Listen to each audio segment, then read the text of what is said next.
mang an na ten ni dinin min zel kalda katyang lo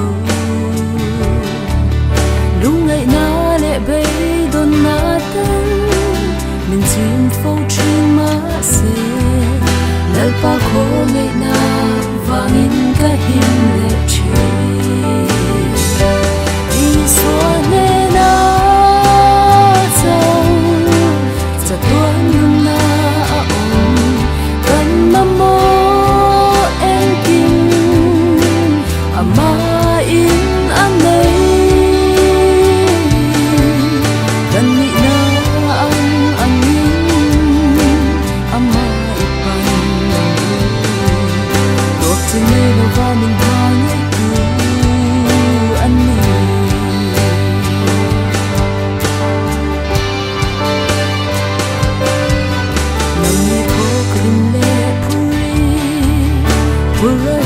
zong zong te u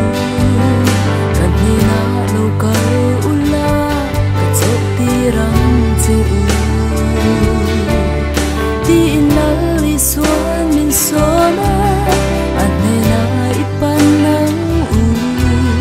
kan puri min chokin aman min pui don si i so ne na chau cha tuan na om kan mamo en kim ama in anei kan ni na ang angin ama ipan nang tot sin le lo va min hangai tu ani